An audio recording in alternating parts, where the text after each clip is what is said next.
Breaking news मेटाने नुकतेच Meta रे band display जाहीर केले आहे आणि हेच भविष्यातील मोबाईल फोन ठरू शकतात.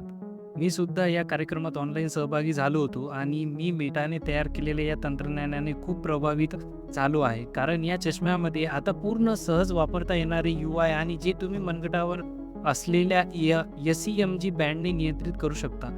थोडक्यात सांगायचं तर हा बँड तुमच्या बोट हलवल्यावर किंवा हलवायचा विचार केला तरी स्नायूमधून जाणारे सूक्ष्म विद्युत सिग्नल पकडतो आणि त्याद्वारे अनेक गोष्टी करता येतात. उदाहरणतः बोट पिच करून व्हॉट्सअप किंवा मेसेंजर सारखी ॲप्स उघडणे, पिच व रोटेट करून आवाज वाढवणे, कमी करणे, म्युझिक ब्राउज करणे, कॉल्स मॅनेज करणे, नेव्हिगेशन उघडणे, अगदी 3K व्हिडिओ रेकॉर्ड सुद्धा करणे.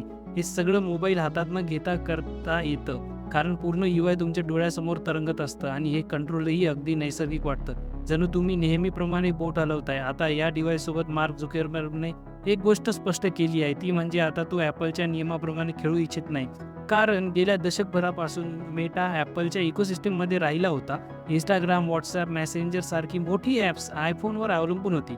प्रसिद्ध 30% ॲप स्टोअर टॅक्स भरत होती आणि ॲपलच्या पॉलिसी मान्य कराव्या लागत होत्या. पण आता झुकेरबर्ग स्वतः हार्डवेअर आणि सॉफ्टवेअर दोन्ही गोष्टी तयार करत असल्याने तो पुढच्या मोबाईल कम्प्युटिंगच्या युगावर वर्चस्व मिळवण्याचा विचार करत आहे असे दिसते. आणि नवे मेटा रे बँड डिस्प्ले याचे उत्तम उदाहरण आहे.